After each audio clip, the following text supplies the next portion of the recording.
Ayan. Ito yung photos nyo na si Wesley Guo, kilala nyo ba? Yes po, Your Honor. Si Alice Guo, kilala nyo, sabi nyo, no? Yes po, Your Honor. May trabaho din ba kayo, Miss Cheryl, kay Alice Guo? Wala po, Your Honor. Kay Mayor Kalugay lang? Yes po. Sa munisipyo po ako employed. LGU Sa po. munisipyo. LGU kayo.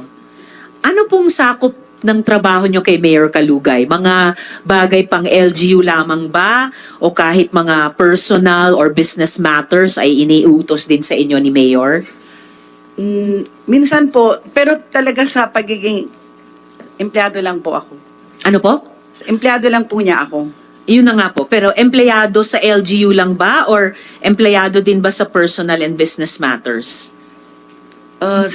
Sa personal po, minsan pagka sa anak niya, ganun po. Okay. Minsan, personal, pati sa anak. Sa business matters, minsan din ba may iniutos sa inyo? Wala naman po, Your Honor. Wala sa business matters. Kilala niyo po ba yung mga assistant o mga secretary ni Alice Guo? Sino po sa kanila, Your Honor? Ilan ba ang assistant o secretary niya? Yung nakikita ko po sa picture, kilala ko po. Anong pangalan niya? Si Kat po. Si Kat. O yan, ito ay photo ni Miss Alice kasama si Kat. Anong apelyido ni Kat? Yun, hindi ko po alam, Your Honor. Tapos yung isa pang assistant, anong pangalan? Si G.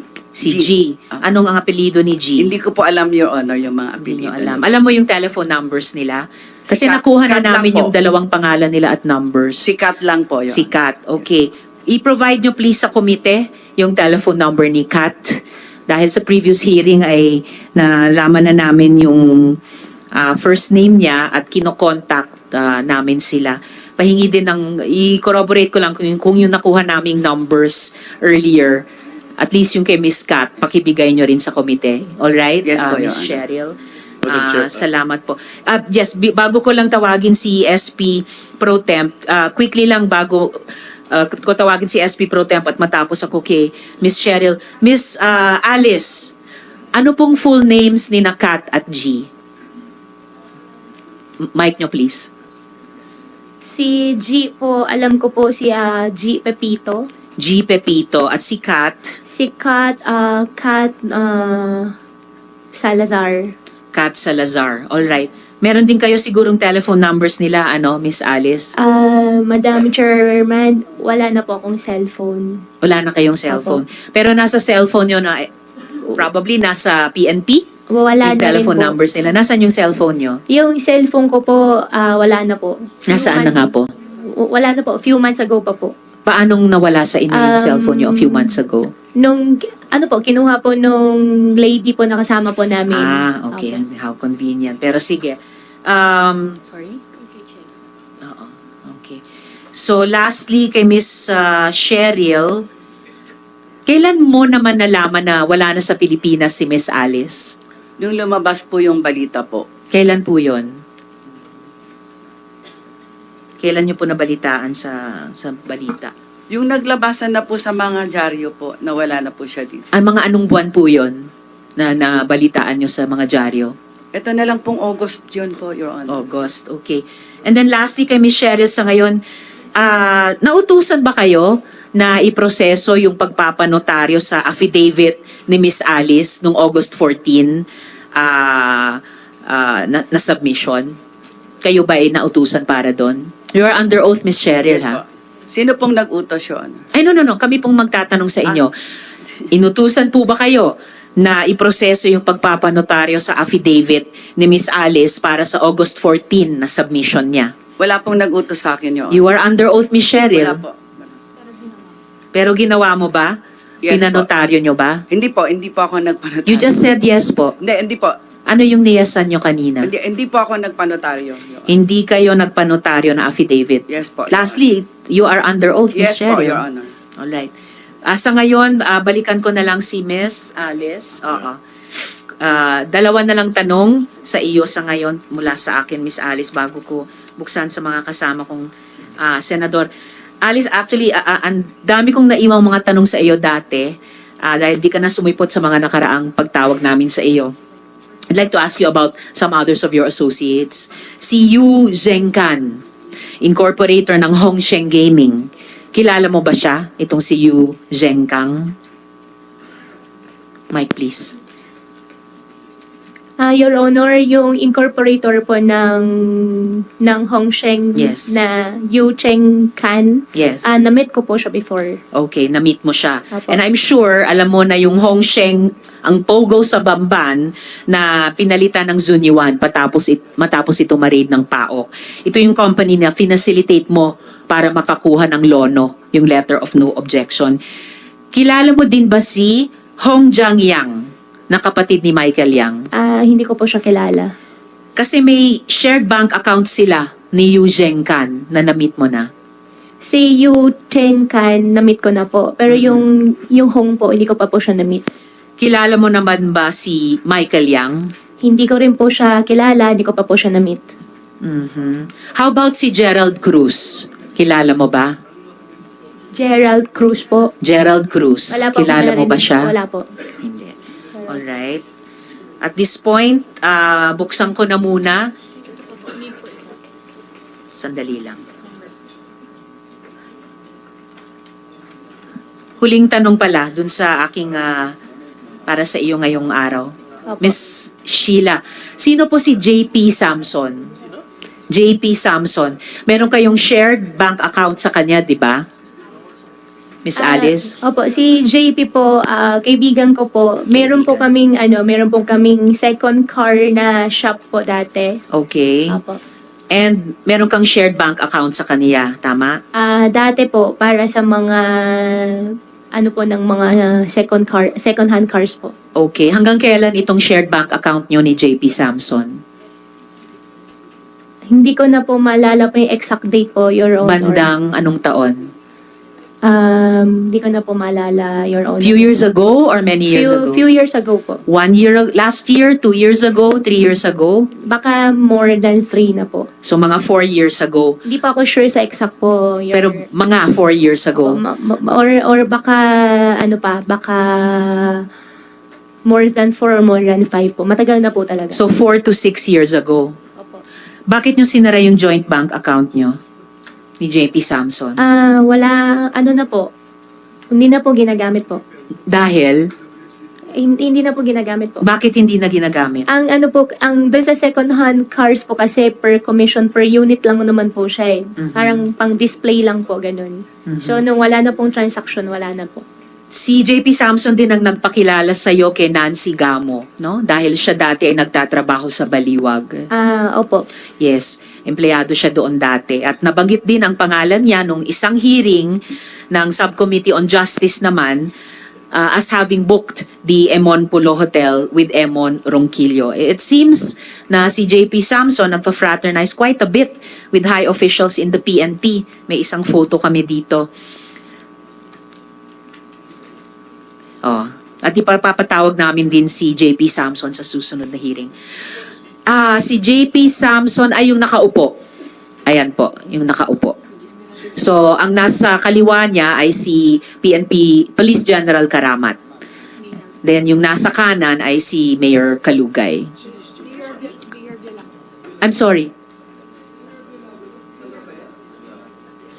Okay. Mayor Violago, to please correct the record, Mayor Violago ng San Rafael, Bulacan ay nasa kanan naman ni Mr. Samson. So ipatatawag natin si JP Samson sa susunod na pagdinig. And very last for now, Miss Alice, nasabi nyo na wala kayong phone sa ngayon. Paano kayo nagtatawagan ni Attorney David? Pinupuntahan po niya ako.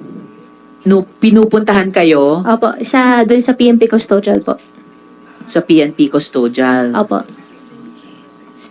Pero nung nasa Indonesia kayo, nagtatawagan kayo ni Attorney David kasi nung natakas ka pa, nasa Indonesia ka pa pala, sinasabi sa amin ni Attorney David na nagtatawagan naman kayo at kinukumbinsi daw nila kayo na umuwi na at sumuko na. Paano kayo nagtatawagan kung many months ago, kinumpis ka ng misteryosong babae sa pag-eskapo nyo yung cellphone nyo. Opo, WeChat lang po siya. WeChat. Opo, WeChat lang po. Wala pong number po. Pero phone-based din yung WeChat, di ba? Opo, basta internet po. WeChat lang po. Oo, kahit internet. Pwedeng sa cellphone din yon. So, meron kayong cellphone nung nasa Indonesia kayo? Doon sa Indonesia po, nung huli na po, wala na rin pong cellphone. Pero nung panahon na nagtatawagan kayo ni Attorney David, may cellphone kayo para makapag-WeChat. May internet. Opo, para makausap ko po yung lawyer po. That's Just right. interject, Okay, Madam salamat, Chair. Miss Alice. Yes, Alice, SP Pro bakit Tem. pinili mo ang bansang Indonesia? Actually, after, hindi naman po yan po yung unang pinuntahan po namin, Sen. Ano yung unang pinuntahan niyo? Opo. Malaysia? Opo. And then, Indonesia naman po, nung last part na, sabi daw po maganda. sino nagsabing maganda? Sabi po nung brother ko po. Kaya ka pumayag na pumunta sa Indonesia? Alright. You have the floor, unless Thank you, the SP Madam Pro Chair. Tem will allow Senator Roy to interject. But you have the floor now, Yes. SP Pro Tem. Madam Alice, anong tunay na pangalan ni Mayor Kalugay? Ang alam ko po, Mayor Dong Kalugay po. Yung first name, yung real name niya. Ano ba real name? Uy. Talaga Alam ko po lang. Dong Kalugay po talaga. Yung real name nga niya. Opo. Magkaibigan ko yun, di mo alam yung tunay na pangalan niya. Dong lang ang alam mo. Hindi, tinatanong ko yung the real name. Oh. Sagot. Yung totoong pangalan ni Dong Kalugay. Tatanong ka po, kunwari ka pa, alam mo naman. Ang alam ko po talaga Dong Kalugay po. Hanggang pati ba naman sa pangalan ng boyfriend mo, nagsisinungaling ka Kasi pa rin? hindi ko po talaga siya boyfriend. Well, whatever. O yung malapit na kaibigan mo, hindi mo pa rin alam ang first name, yung real name Ang niya. alam ko po Dong Kalugay po. O, hindi, aware ka na Liseldo pangalan niya. Liseldo. Ay, opo, Liseldo. Artista ka nga, ano. Mas magaling ka pumarte sa amin ni Bong Revilla. Anyway, aware ka ba dito sa isang farm? Ang pangalan, Alicel Aqua Farm. Alam ko po hindi po hindi po siya existed po. Hindi siya. Walang pong ganun farm po na natuloy po. SP Pro Tem, pwede natin ipakita yung Sige. business permit na Yeah. ibinigay kay Ms. Sheila Guo para sa isang aqua farm na sinasabi nyo. Okay. Kasi if you coin the name Alicel, Ali stands for Alice and Cel stands for Liseldo. Di ba? Okay ba? Ha? Tama? Baka nagkataon lang. Ha? Ano? Are you aware of that? Hindi ba kayo ang owner ni Alice Goo and Liseldo Katugay? Anong business po, Sen? Aqua farm. po. Hindi wala pa akong aqua farm po doon sa place po nila. Pwede ka, no? Comsec, palabas mo na yung yung business permit. Saan nakalocate yung Alicel Aqua Farm? Yung farm ninyong dalawa? Sen, hindi po siya natuloy. Wala po natuloy na aqua farm po. Walang natuloy? Wala po natuloy. Pero yung pangalan, alam mo? Aware ka? Yung pangalan, hindi ko na po maalala, Sen. Boy. Nakinoy yung dalawang pangalan ninyo. Alice, tsaka Liseldo. Hindi ko na po maalala, Sen. Talaga? Ang dami mong di maalala. O yan. Tignan mo. Pakiano nga. Malabo yung mata ko. Yan. Ang may-ari niyan sa DTI pala. Sheila Go.